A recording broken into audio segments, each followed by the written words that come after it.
Time to stock up on your warm weather favorites for summertime entertaining, gift giving, and enjoying.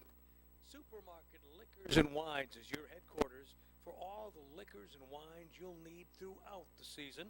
And you know what? They're open 7 days a week for your convenience, late night Friday, Saturday, and always plenty of cashiers on hand to speed you on your way. You want to find out what the specials are every week? Just check them out online. Supermarketliquor.com. They're Niagara's largest liquor store, which means their prices and selection are the best you're going to find. Supermarket Liquors and Wines, Niagara Falls Boulevard, Military Road, just across from the Fashion Outlet Mall. Supermarket Liquors and Wines, where you'll always find plenty of brightly lit free parking in front of the store. And plenty of cashiers on hand to speed you on your way. Supermarket Liquors and Wines. The opinions expressed on NiagaraBroadcastNetwork.com are those of the host and the guest, not of management or the sponsors. The Sal and Rose Show. You look at me so differently. Have I changed who I used to be? But in Niagara, you promised me the moon, and when I fell, I couldn't tell. Still a great place, Niagara. Summer's coming. Busy time. It felt like it Busy today time. for Very nice a today. change, Oh you my know. gosh, yes. But it's been horrible last few, whatever. Okay, we day, don't have rainy, to shovel cold. rain. I'm okay. No, but we have Seth back tonight. Thanks for having me. Hi, Seth. Seth is running for mayor, and we invite the folks to join us throughout the campaign. What's going on with it? It's going well. Petitions are all done, which we wish we had a little. Check that box Yeah, off. got that done. And now I've got a town hall meeting coming up on May 11th. We're still doing a lot of walking. I think we'll have some debates coming up, which I'm excited about, and just keeping conversations going. Where's the town hall meeting? So we're still working on locations. I believe that the Gazette will probably do a larger one closer to it, but actually myself, I had asked Bob Rustino if he was interested in doing some smaller neighborhood debates. Right. So we're working out some details. So I think it's good to have more than one, right? Oh, absolutely. So I know that in the past there used to be more, and we're trying to bring that back. So. Good. Well, now, we offered you folks, an audience here, I think which put you into the opportunity to get in every house. I mean, who doesn't have a computer? I think we should do one here as well. I think Yeah. that would be good too. He Like wants to do a bunch. Yeah, like maybe on one of your standard show nights, and we do it. I think that's a great idea. No, I like that idea. Because all three candidates said yes. Yep. Right. So there you go. I think it's a good idea because here, I got a funny thing about this, Seth. See, my opinion of these, I don't know, you tell me. You go to the library, you bring 20 of your friends, Bobby brings 20 of his friends, you have a debate, you say, I want to keep the taxes down, and your 20 friends clap. And I just don't like So it. I get nothing out of those things. I want it to be a little bit different. Now, keep in mind, I've never been a part of a debate, right? But I think it should be more of a kind of point-counterpoint conversation, not just Discussion, yeah. two stump speeches next to Right, each other. right. I think we could do that. Yeah. There's no reason to have just prepared statements and then it's just kind of like. Got to be real. Yeah, I think there could be a conversation, and honestly, this is a format that definitely could happen. And we We did that. When did we do? Were they running for mayor or council? I think it was the council years ago. We had like Yeah, 4 or 5 yeah. candidates. It was fabulous. Let's do it. Great Yeah. audience, and it was the discussion. And we, you know, Yeah. we replayed it so folks at their convenience. I mean, if you can't make it to the library when they have the debate, which Right. a lot of people can't, we replay it for a couple of days. So Well, let's get a conversation about a date going. I'm in. okay, there we go. That's good. Well, yeah, Right. and I've heard the same from the council candidate. So we're ready to go here. You want to do something first? You want to give them the phone number to call? Oh, Since you already- our phone number? Yeah, since you already had Well, people we're late. contacting us before the I show. know, we're running late today, but that was Seth's fault. We'll blame him. No. And the elevator. Phone number? I know Yeah, that. and the elevator. The elevator in this building kind of, there's a whole We're at, things you we're gotta with do. Seth Piccirillo tonight, and we're at 333-3020, 716 area code. You'd have to dial it if you're in the Niagara area. 333-3020, and we're talking about the run for mayor. So let me clarify, let's start right off with the latest thing that hit the papers. Yeah, I'd like to. I'm confused. Okay. I glanced over it real quick. I didn't really get the whole thought of what's going on, except they seem to say that somebody had a house for sale on Memorial Parkway. And the house had 2 bids on it. Correct me if because I don't, I'm Well, just, I'll tell you if you want, I can tell you the whole situation. I actually just Yeah, read the article about 20 minutes ago myself. yeah. So just to take a step back, since 2013, we have sold or auctioned off over 50 properties. Our department, community development, likes to do something different than just your in-rem auction. We have home ownership auctions, or we put houses out for RFP. These are requests for proposal. These are houses that are tax foreclosed, vacant for over 3 years, right? Since 2013, we've done over 450 housing renovations or housing sales or first-time homebuyer closing costs. Okay. We have had 5 houses in that time frame that have created some type of hardship or odd situation. 424 Memorial is our 5th one. We've had situations, and this is to give a little bit of background of one man bought a house on Ferry Avenue. His fiance passed away unexpectedly. We bought that house back from him, right? We've had situations where a gentleman knew that he had terminal cancer. We allowed him to sell his house in order to make preparations, okay? Okay. So there's been situations in the past where there's been hardship, we've reacted to it, instead of just having the house revert back to the city. A couple years ago, 424 Memorial went out for request for proposal. We had 2 proposals. One were from a couple of brothers from Buffalo that were going to be landlords, they were going to renovate it, and they were going to rent it. The other was from a young couple that were going to live in it, rent it, renovate it, and be homeowners. Community development's recommendation at that time was for the landlords. They seemed to have more expertise, better finances. We presented that to the planning board to say this is our recommendation. The neighborhood said, well, we actually want the homeowners. And because we try to respond to the community, said, okay, not our recommendation, but let's do it, right? They bought the house, they started to renovate it, they paid the taxes, right? Now, the house, let me just clarify so I can understand this. Yes. One bid was for 7,000? So so one was for hire, one was for the 1,000. The neighborhood passed a petition.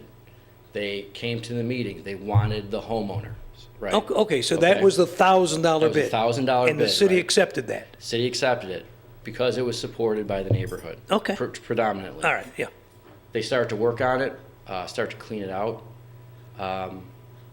They were to have a year to renovate it, but they break up, okay? Things start to go radio silence. We realized that the boyfriend and girlfriend break up, and we're contacted by the one gentleman said, I've put money into this house already. I really don't, if it were the city to revert it back, I'm gonna be out a lot of money. Is it possible for me to take a look to see if we can sell it? Because we did not want to have that person be in financial hardship, just like in the same way that the person whose fiance passed away, we looked to make an accommodation, right?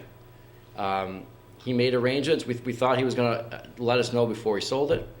He did end up selling it. He sold it for $10,000, right? Which is not like he made. Okay, but just going to say. They started renovating the house and paid 2 years of taxes. They put more money. They put more than that in. Okay, all right. So here's where things get complicated. That would still have to be approved by city council, which hasn't happened yet. The neighborhood said, well, we wanted to. Hold on, let me stop you there because now you're mixing me up. He sold the house already?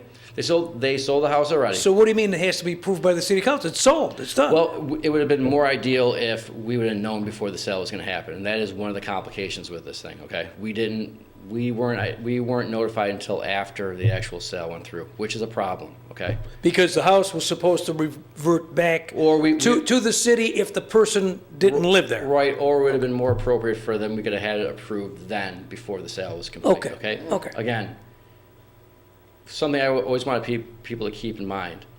There are renovation standards that are in the in-rem auction guidelines as well that just don't get followed every year. Houses get sold, changed hands, no one knows about it. Who is responsible Well- for that not being followed? There's a sale contract, so technically on any in-rem auction sale, the legal department can say, well, you're out of compliance, but that's not something that's enforced. What we have done with our RFP process and our home ownership auction, there's a lot more scrutiny. Like, this house obviously has a lot of attention on it, right? The only reason I say that, it doesn't exist in your regular in-rem.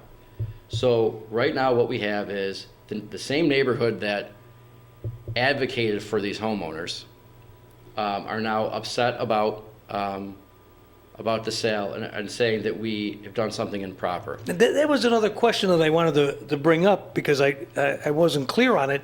Why are the block clubs, it said, the paper that I read said the block clubs were pushing this problem and wanted it investigated. Why are the block clubs, you think they would want the house sold and somebody to live there? Why are they complaining about So it? over the last couple of weeks, I have been trying to figure out if there's a compromise that could be made for the two groups that don't seem to see eye to eye. I don't think that's going to happen, okay? I think, I don't know why. I think that it's, some of the stuff that was in the article was, in the Reporter article, and I want to just stop here for a second, Okay. is just lies. It attributes quotes to me that I didn't make. Now, I'm not going to come on here and whine about it because I take everything in stride, but it's a newspaper article that... Well, what quotes There's a quote. are they saying there's that, a and quote you saying said- that you didn't make? There's a quote that said that I appointed the woman who bought the house to a housing committee, which is untrue. That I said something to the effect of, Is that woman on a committee? she was on a housing committee through something called Creating a Healthier Niagara, right? Mm-hmm.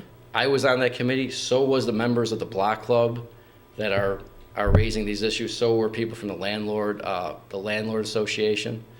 The quote that they said I made was that, it made sense that a member of that committee would get the house. I never said anything like that, and I challenge the journalists at the Reporter to source that quote, because I know exactly what I say when I say it, and that never happened. But if that's what they want to put in newspaper articles, I guess that's their choice, right? So what we want to do is, at the next council meeting, provide the options of, do we want to let the person who bought it, who's saying they'll be a prime occupant, buy it? Do we want to figure out a situation where we purchase it? The one strong opinion I have is that I do not want the seller to be financially harmed, because in my opinion, he was put in a situation that he didn't cause, right?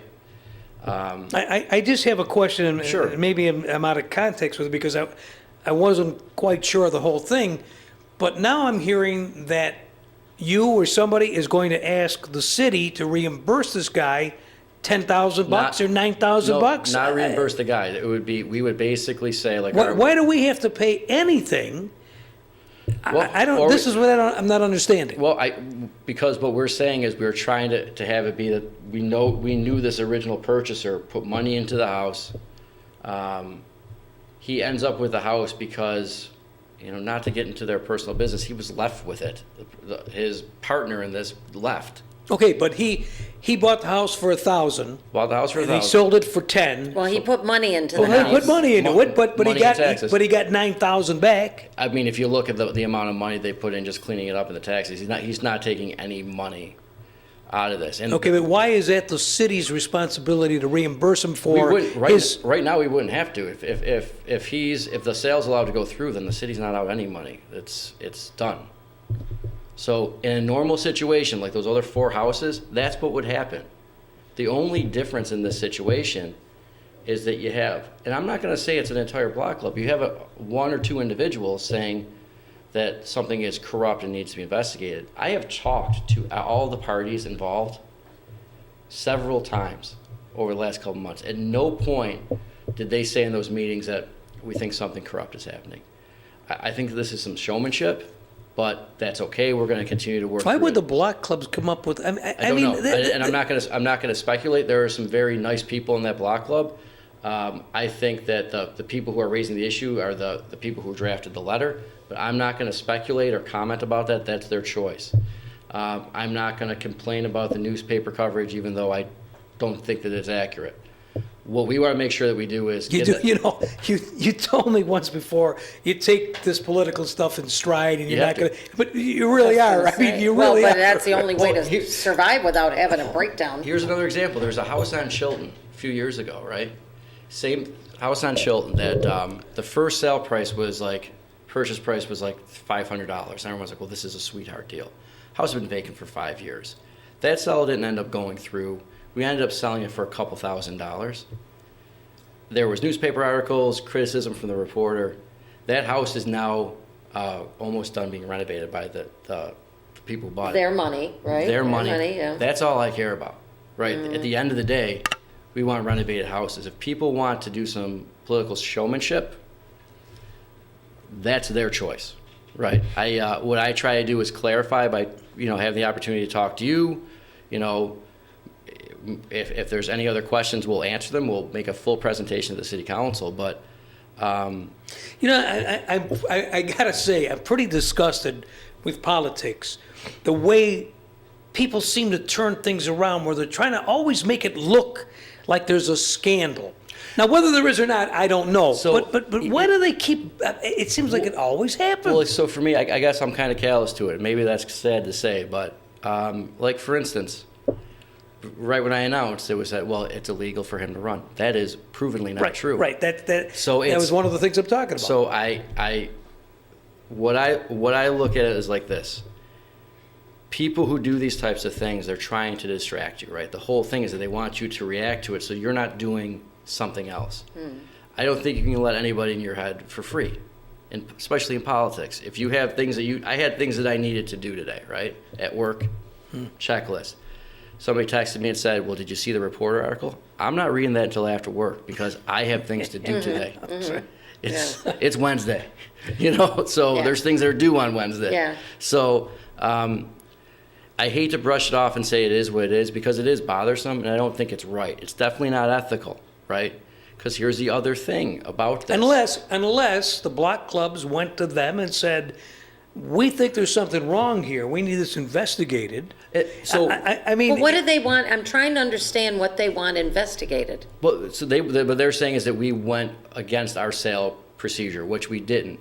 Here's what I'm saying. I don't have an issue with the newspaper article in general. I don't, right? The only thing that I'm saying I take issue with is I don't think anyone should have a quote attributed to them that they didn't make. That they didn't make, I don't yeah. think that's fair. Yeah. But now, could that have been a mistake or I mean? I think you put some, in journalism, if you say, put something in quotes, I don't know that's how not. you make a mistake. That's a tough one because I just don't think that's right. But I'm not going Okay, to. so Well, you went on record now as saying you did not say those things, so, you don't go back to them, for instance, and say, I didn't say this, I want a retraction? What do I get out of that, really, though? I don't So know.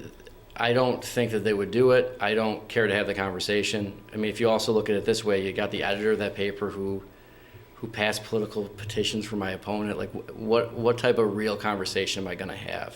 And that's okay. They've made their decision.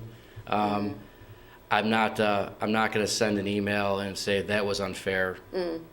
We're way that type of thing is in the rearview mirror. you're doing what you got to do for Yeah. your campaign. Are you planning any negative campaigning? I mean, is there anything No, that? I don't- Because I'm hearing, this is what I'm hearing. Boy, these two are going to go at it. They got stuff that, against each other back and forth. But I'm hearing it not from the camps, but from the bystanders who get involved in this crap. This is- and I'm just. This is my promise, right?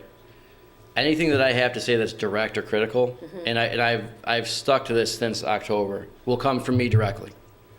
I don't believe in having third parties do my bidding. I think that's cowardice, right? So if I have something to say, I'm going to say it. There won't be an anonymous mailer from me. If I have something that I want to put in writing, I'll put it in writing. That's what I believe in. So I can only speak for myself. That's what I'm going to do. I think the local politics, I mean, you look at the national politics, I think it's reflective even in local races. It's like every day there's going to be a new, like you said, a new something, you know, and even if it's not true, you know, certain amount of people out there will hear half the story and go, "Oh, did you hear?" But And it's a new problem every day. The trouble with a lot of that stuff is, you hear it, you read it, you see it, people believe it. Absolutely. I mean, and I hate to bring it up, but we know there was a mayor that was accused of taking money from somebody for whatever, and he got in trouble. He went, well, he did, you know, did some time on something, but not for that reason. Right. I mean, Right. but people, it never clicked that Right. that wasn't that Right. did not happen. Well, they count on, you know. Well, but here's, I've said this for a while. I think there's probably been a generation of people that have decided in the city not to run for office because they didn't want to have to put themselves through character The assassination, crap, right? the crap. I had thought about running several times. Right. And Rose could tell you, several times. And people told me, you do that, they're gonna dig up everything on you. And I said, dig all you want. There's nothing that you're gonna find. There's nothing there. And someone said, well, then they'll make it They'll up make it about up, you, sure. and people will believe that. Yep. I went, So "That's Yeah. not-" the reason I didn't run, not that I was afraid of that. Who needs that crap? So my message to anyone who is considering it, run. Because if you let people without ethics win because they're literally being bullies, then they win. What I've also found with bullies, you hit them once and it changes, right? So I am not going to stop what my goal is. I want to serve the city as a public servant, and I want to be mayor. Because someone writes articles that are false in a room somewhere, they don't get to stop that. And No, I mean, when you say false, I'm and not to defend the paper or anybody, but I'm just wondering if maybe somebody told them that this is what really happened, and they put that out there, that there's going to be, that somebody has asked for an investigation. They did ask for an investigation, correct? they did. There isn't an investigation going on. But they asked for it. I mean, so I can ask for an investigation of anybody. No, I understand that, but the Right. paper said the block clubs Sure. asked for an investigation. Right. So there- but that's true. That is true, but I mean, the way that the article, and I don't even want to talk about this article more than I want to, but the title is this corruption? And it attributes. Well, I got to tell you, so I got, when people knew you were coming on, I got several calls and I got several texts, people saying, ask them about the thing, find out, because people, I don't know. Well, that's the they newest scandal. They either want this to be true, or they don't want it to be true, Right. or they want to believe. It's just. Well, the thing is, I am never one to say like, oh, disregard something you hear. We're gonna give a lot of detail. We've already given a lot of detail. 2 months ago, we talked to city council about this, right? It's not like this isn't a new issue. This has actually been going on for a very long time. One of the reasons it's gone on so long is I've been trying to find a compromise between the two groups. And usually we're able to find a compromise. We're not going to find a compromise on this one. So I was trying to figure that out. What is going to be your recommendation, the final? What are you going to recommend they do here? The recommendation would be if they would be willing to approve the sale as is, or we could basically repurchase the house back and then sell it for a reserve price that means no less than $10,000. That would be the two options. I think that's fair. Again, we have been at this point before on those 4 other houses where and there was a news story about one of them because there was somebody bought a house at home ownership auction and they knew it was still occupied, but turns out that there was a woman with Alzheimer's. Yeah, I in the remember house. that. I remember that. So Yeah. we bought that house back. Yeah. Now, that was the resolution at the end. So it's not unlike the city to do something to help person who's in need or in trouble, or it's not like this is a millionaire that. No, and our home ownership auction and these RFPs have been successful because we get involved in the renovation. I don't want someone out there saying, well, don't buy a vacant house for the city, because not only is it hard to buy a house, they're also gonna, if you make a mistake, they're gonna take everything from you. We know what we're doing on these vacant houses. It's difficult to renovate a house, especially the big ones. We've done 3 other houses on Memorial Parkway in the last couple of years. We know the complication. That's one of the reasons that we didn't think that this young couple was the right choice. But if you look at the history, we've several times tried to work to get the community what they wanted. It's been a struggle, But listen, people should be skeptical of everything, right? I'm not saying, disregard, I would never be one to say, fake news. But I will say that I have an issue. Fake quotes. Yeah, Well, it could have been. Fake quote. Fake Could quotes. it have been a mistake was made? It's not. Misquoted. It's usually not a mistake that I happens. mean, there's sometimes I'll go to somebody and say, "What happened at the city council meeting?" Well, this person did this and that, and then I'll say, "Well, what did Councilman such and such say?"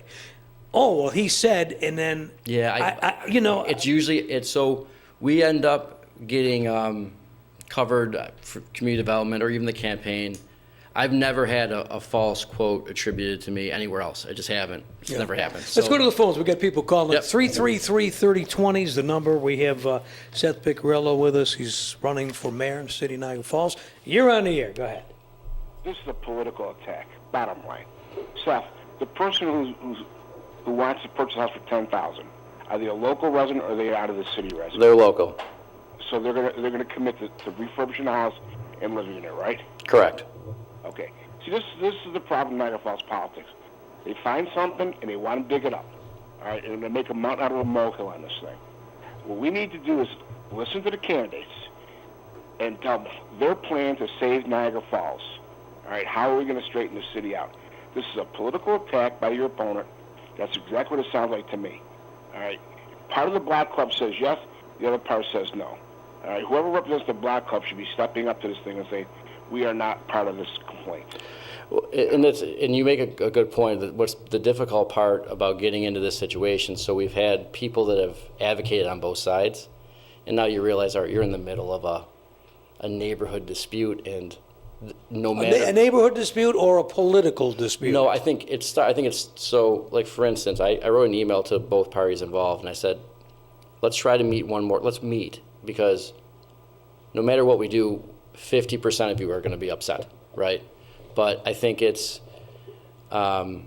unfortunate because I keep going with those 4 other examples. It was really everybody was on board of just saying, or what's the solution to get the house renovated and on the tax roll, and that's still what we're doing now. But I don't know. The old quote is it's silly season, right? And Between now and June 25th, I'm sure there's going to be a lot more. Right? Well, yeah, and I would actually like to, because I think I know what the next thing's going to be, and I'd like to talk about that a little I'd bit. rather hear what you want to do for Niagara Falls. I want to hear what Bob Stein can do for Niagara Falls or Glenn Chalokin. Sure. I don't want to hear about he did this, he did that, who's on what payroll, how many paychecks does someone get from the city of Niagara Falls or anything else. I want to know the plan, who to vote for, who I feel to be the most qualified candidate to straighten out our mess in Niagara Falls. But with that, Seth, I'll let you go. Hopefully, you can put this thing to rest, and let's talk about your campaign. I appreciate that. Thank you. Thanks for your call. So 333-3020. You want to get in with Seth? So I think the next issue, so the Johnny Ryan demolition, right? So that building the asbestos abatement started, which doesn't require a permit, but we realized that the owner wanted to demolish it. Okay. And the reason he said he wanted to demolish it because he wanted to reduce his taxes. So if you had demolished that building, it would have ended up being about $2,800 in taxes, right? Okay. So just a vacant lot. At the same time, the neighborhood said, we have an issue with this building being demolished. So a Historic Preservation Commission action was taken to landmark the building. That it got approved. It would still have to be approved by City Council. In the meantime, the lawyer for the building owner sent a letter to the city saying, this could lead to a lawsuit. Here's what I think the next political attack's going to be, that by me not signing that building permit, that I am creating lawsuits for the city. Here's what I want people to think about with this Johnny Ryan building. This one building is urban renewal slowed down on one building. You've got someone who wants to demolish it demolish a historic building without a plan for the lot. They partner up with a high-profile local lawyer to say that if anybody is against it, we'll sue you, right? Which is the URA era to a T. And that, if anybody gets in the way of this demolition, there's going to be political criticism for it. If we continue to just allow the demolition of buildings and the reduction of our tax base, where do we end up? At some point, we have to say the Niagara Falls redevelopment model of just demolish and hold property kills us financially. They demolish that building, they sit on it, they pay $2,800 in taxes, which is low. They can sit on that parcel for 25 years. Does that make sense for us? I think it's worth slowing down the process. And these comments of, this lawsuit thing, they're gonna criticize you politically. I don't care. It's something that's important to the community, and it's worth taking a few weeks to actually look at it and acting on it. So I think that's the next thing.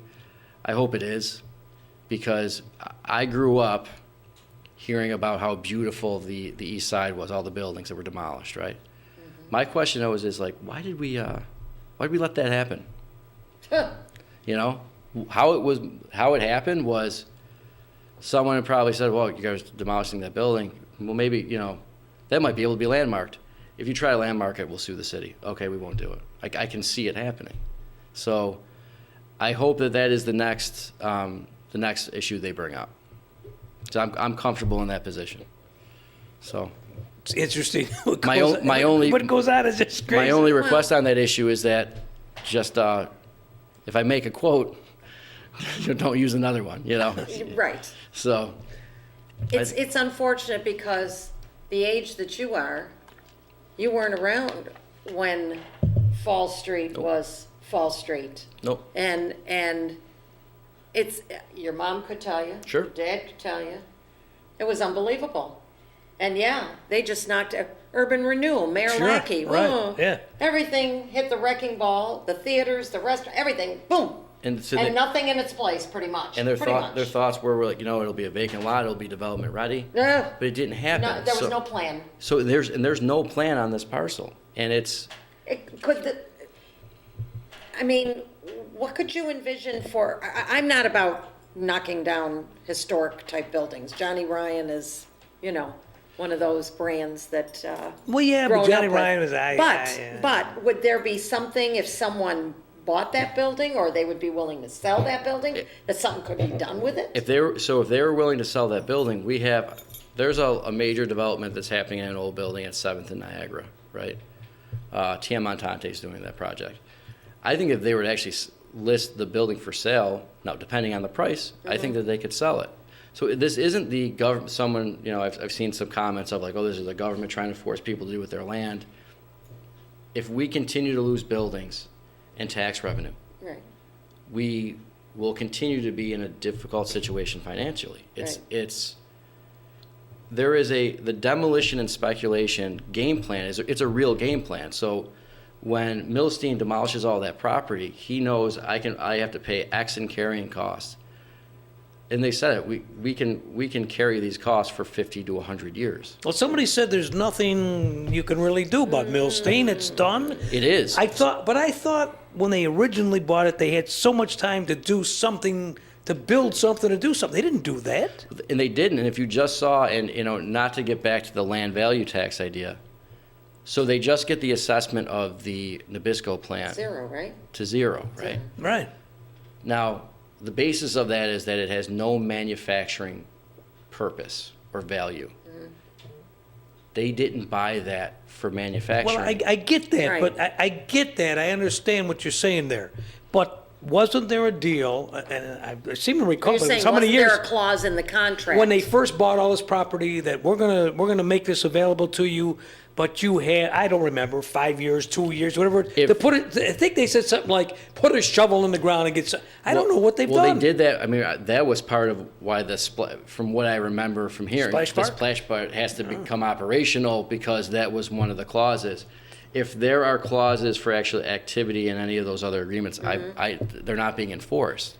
And Who would enforce that? Not your department? it would have to be the legal department, but I don't think at this point that there's clauses in it. But don't you say, like, recently, what was it, the state that bought some parcels from Yes. Smoke and Joe? Yeah. I say, and it's only my theory, that was the first batch that they bought.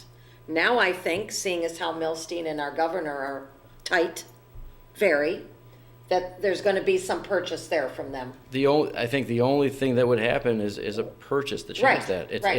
It's the same thing with Main Street. It's gone on so long that the only thing that you're going to see is those owners, in my opinion, sell the entire holding. Right. NFR is not looking, in my opinion, to sell parcels. They want to sell the whole development site. I think you're gonna see that. I really do. But I mean, I think they started out with Smoke and Joe. They didn't want to start out with his friend. but it's the I'm just saying. the Nabisco agreement makes a case for land value tax. So because- now it's zero, the building, so the taxes go down Right, so- on that property. Okay, so explain just, this is one of your proposals.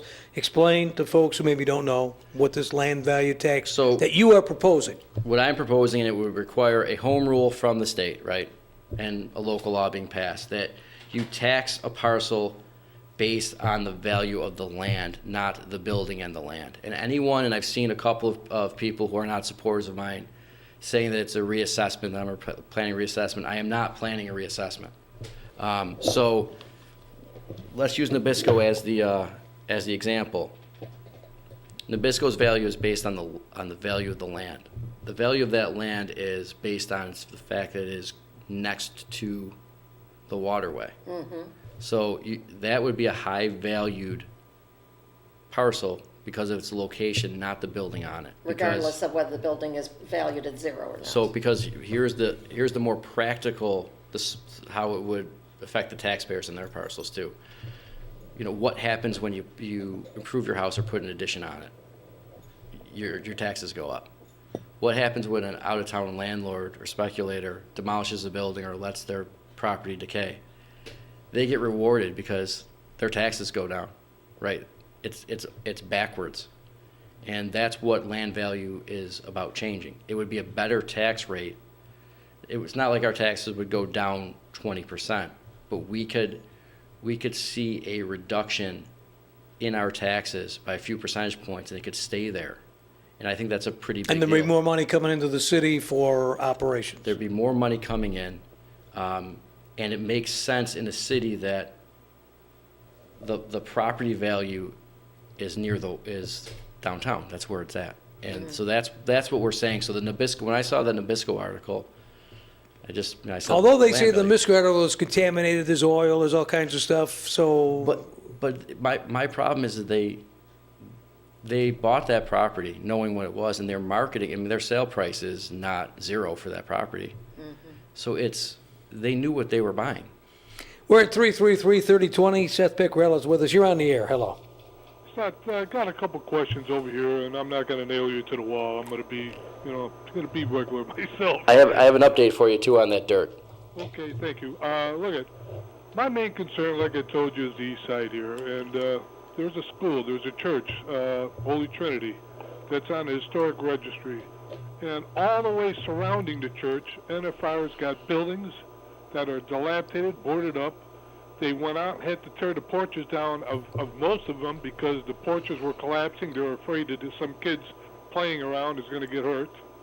I'm going to tell you, I went out and I spoke to this is before you came aboard. I spoke to the inspection department, and they said we can't do anything with them. As long as the building is secured, it could stay up as long as it can. I went out and I spoke to George Maziarz about that. And he said, Dave, let me get back to you on this. He came out and he told me, in fact, if I'm not mistaken, he sent me a letter also verifying this, is that that's not the way. It's you cannot just board up a building and let it sit there, be dilapidated. It's pulling down the rest of the neighborhood and everything else. He said it's all done by interpretation. He said the city could easily go after them to tear these buildings down. What is the case on this? So, you go down 10th Street, 10th and East Falls. Here you got probably 15 buildings there with the porches torn down, all boarded up. They look terrible. And you go around Holy Trinity, you go down Niagara Street, you see all this stuff. They're deliberately leaving these buildings up to depress the area even further. Why isn't somebody hauling them to court to at least demolish it and cut the grass? So we have brought them to court, but here's something we could do, and we just did it on that gas station, right? If we determine that a property is a health and safety issue, we can go in, give them notice, and then demolish it and charge them on their taxes. I honestly have not driven the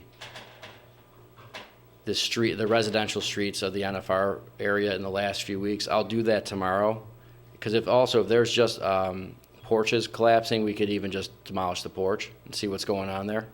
They already did that because they were afraid of kids getting hurt. Yeah. I mean, these buildings here, what they did, they boarded it up. They painted the windows black to make it look like, it's secured and everything like that. But it's a shame. You got that beautiful bank on the corner of Portage and... right across from Godowski's. Yeah, right across from Godowski's over there.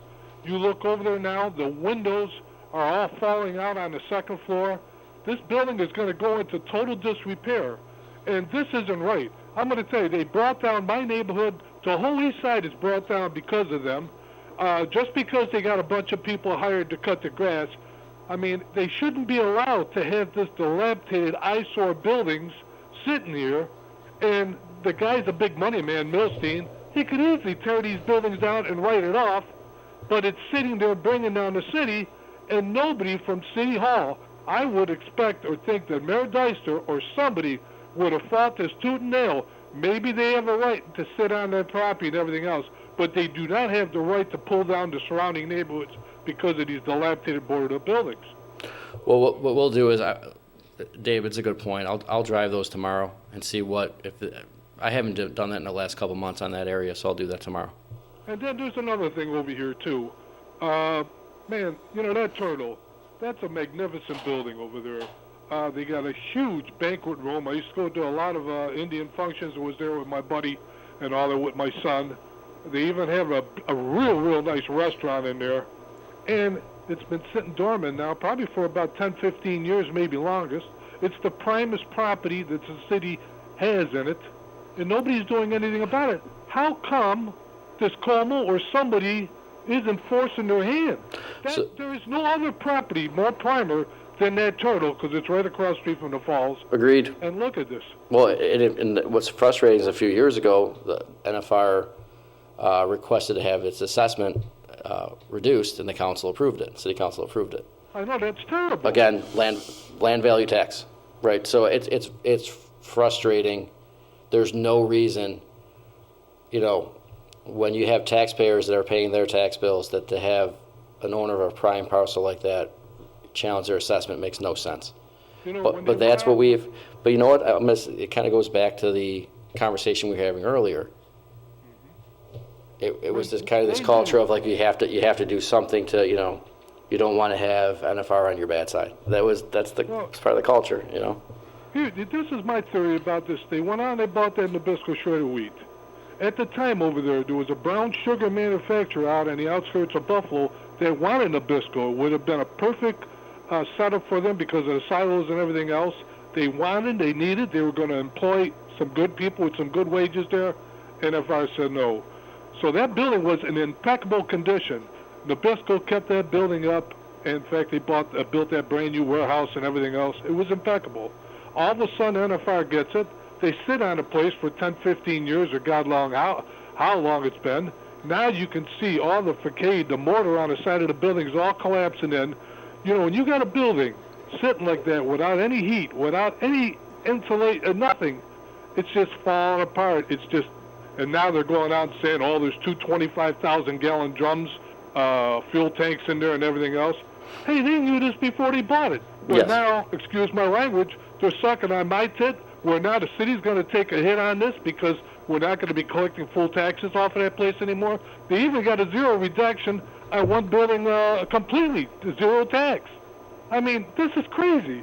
Either we had the wrong law firm on this, representing the city of Niagara Falls, or how this worked, but it just doesn't seem right, man. They bought this property. It's just like the rest of the property on the east side over here. They bought it. They let it go right down to nothing. They tore down the porches because it was dangerous because the kids were climbing on it, going in there and everything else. They boarded it up, and as long as it's secure, the building can sit like that forever. Somebody's got to have some balls, man. Somebody's got to have some balls, and to be able to take these people to task because they made fools out of us. They made fools out of the city. They made fools out of every taxpayer. And that's it. Who the hell do we look to on this? So Would you do something like this in the future if you should be elected? My response is I want to change our entire tax structure by changing the law to not allow, or to at least penalize financially land speculation. So we live in a city that the entire downtown area is bookended by land speculation. But we have it now, and is there anything you can do about these folks who already made this deal that don't seem to care how long they hold I this think land? the only thing that you can do is say, like, all right, now if the tax structure changes, the holding costs on these properties are much higher. But Milstein's a billionaire.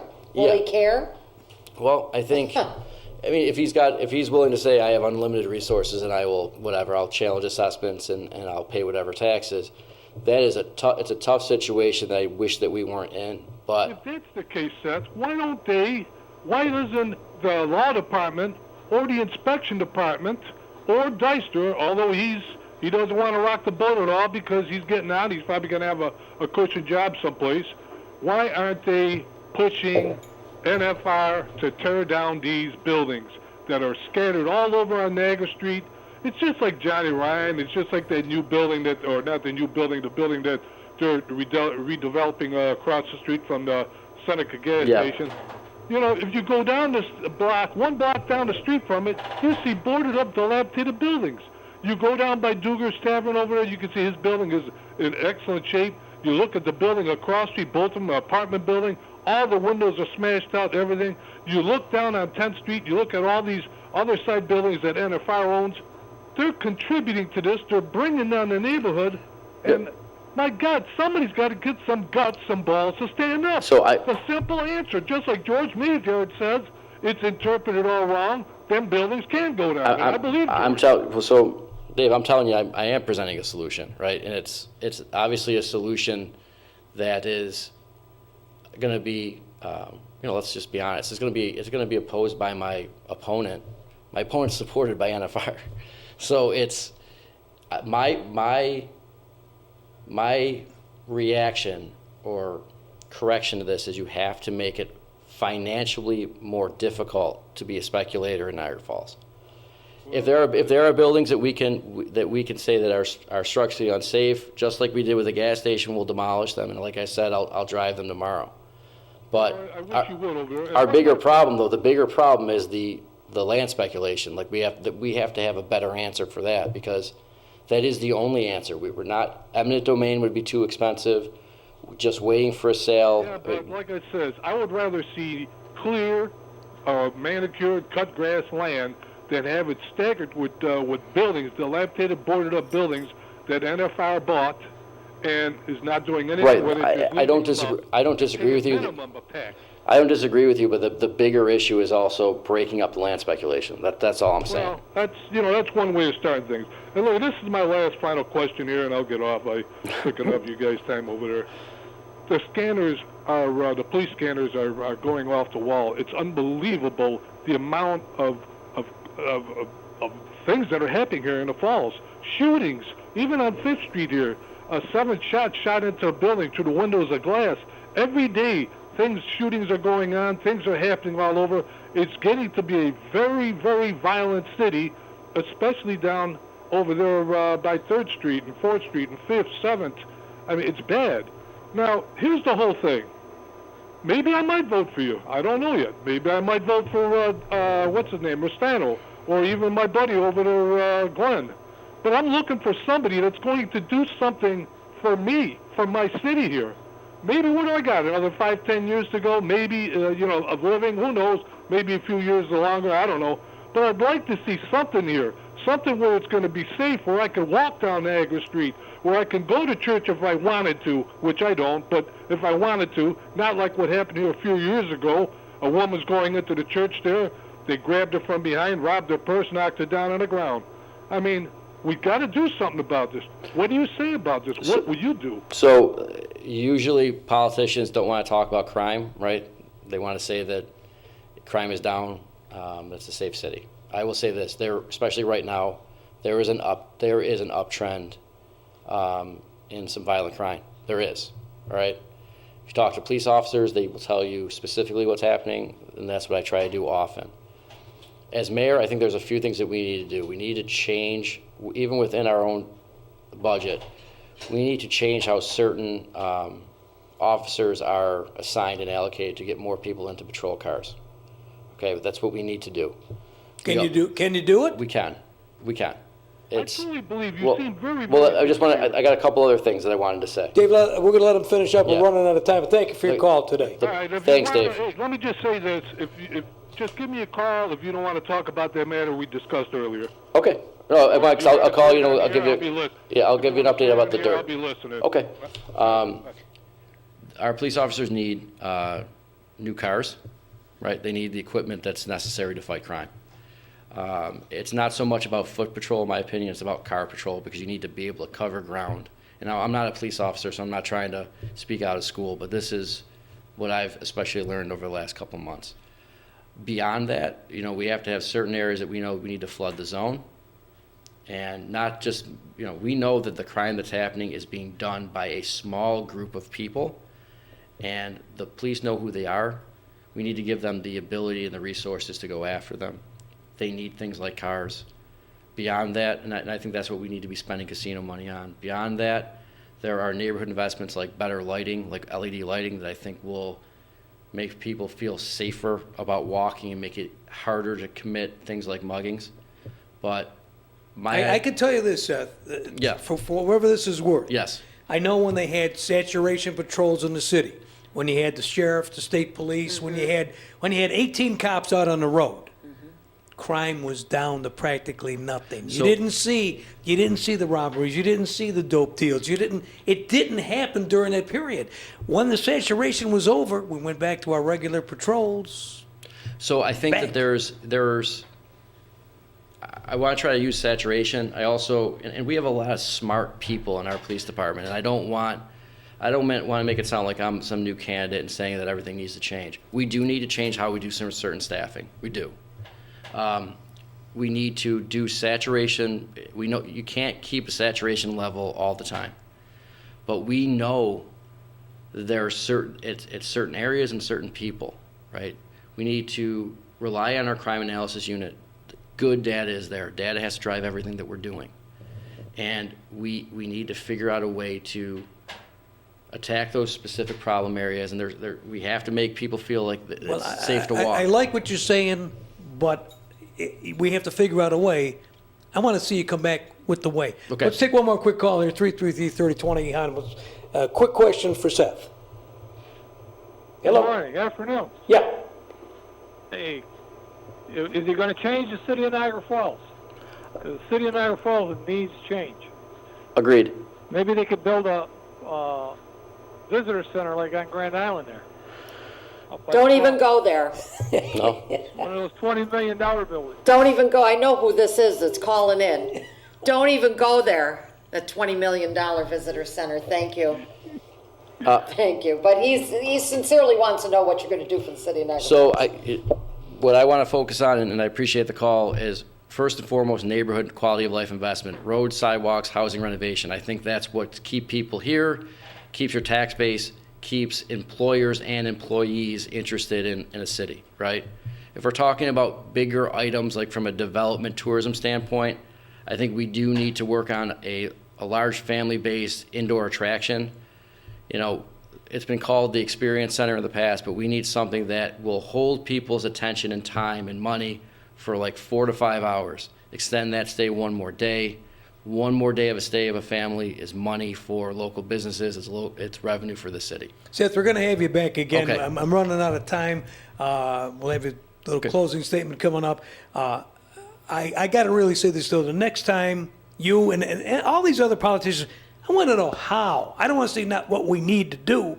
I know what we need to do. We think we know what we need to do. I want to know how you're going to do it. Time to stock up on your warm weather favorites for summertime entertaining, gift giving, and enjoying. Supermarket Liquors and Wines is your headquarters for all the liquors and wines you'll need throughout the season. And you know what? They're open 7 days a week for your convenience, late night Friday, Saturday, and always plenty of cashiers on hand to speed you on your way. You want to find out what their specials are every week? Just check them out online, supermarketliquor.com. They're Niagara's largest liquor store, which means their prices and selection are the best you're going to find. Supermarket Liquors and Wines, Niagara Falls Boulevard, Military Road, just across from the Fashion Outlet Mall. Supermarket Liquors and Wines, where you'll always find plenty of brightly lit free parking in front of the store. And plenty of cashiers on hand to speed you on your way. Supermarket Liquors and Wines. Let's get real for a moment. When you're looking for a home appliance repairman, what do you look for? Well, in most cases, you look for someone who can do the job honestly and do it correctly the first time. Then you look for someone who's reasonable, someone who's going to give you a fair price for the work he does. Well, I got one that's even better than that. He'll give you the best price you're going to ever hear. His name is Chris Moore, and his service call is $35. Got a problem with the stove, refrigerator, freezer, washer, dryer, hey, you name it. If it's a home appliance, Chris can fix it, and he does it for a $35 service call, plus the cost of the parts and installation. Now, I don't know of any other repairman who's had as much experience, over 30 years, as Chris Moore, who will come to your home for a $35 service call. You know, once you have Chris at your house, you're going to want him back again and again and again, and you're going to recommend him to all your friends and relatives. So you want to have that phone number handy. So what do? Well, let's update. Let's not put it on a piece of paper and stick it somewhere where it's going to get lost or fall off, dry up, and disappear. Put it in your cell phone where you know you can find it when you need it. Because you know someday you will need Chris Moore's number. It's 523-5911. Chris Moore's Appliance Repair. $35 service call plus the cost of the parts and installation. 523-5911. Put that in your cell phone right now. Good man, Chris The Moore. best. Chris Moore, he is the best. Hey, here's a guy that's working on something. I promised I would mention this.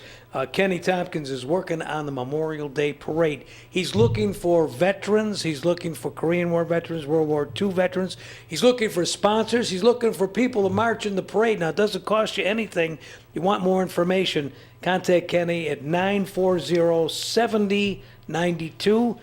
You still have time for the Memorial Day Parade. Kenny says this is going to be the biggest one yet. About an hour and a half parade lined up so far. I love a Seth Piccirillo running for mayor. We're going to have you back. We're going to have everybody back through the campaign. Next time, we want to know how. How are we going to do all Make these the things? man happy and tell him how People you're want to get a gonna do hold it. of you, Seth. How do they do it? So they can give me a call at 696-0794. Also, Saturday, May 11th at St. John's on Buffalo Avenue.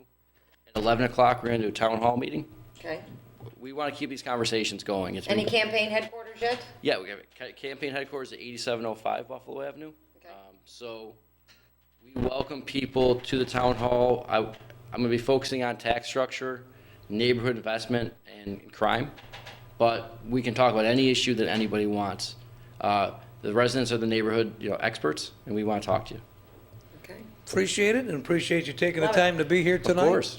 And as I say, we will have you back. And any candidate interested in coming on the show, 283-8207, get a hold of us, and we'll be more than happy to get you on and talk about why we should elect you. Don't forget, the Community Parade, Memorial Day Parade, once again, get a hold of Kenny Tompkins, 940-7092. If you'd like to get involved, if you'd like to march in the parade, if you want to sponsor the parade, or if you're a World War II or Korean War veteran, Kenny would like to talk with you. Thank you, Seth. Thank you. Folks, see you next time on the Niagara Broadcast Network. Don't forget, all shows are now archived. Go to YouTube, look up Niagara Broadcast Network.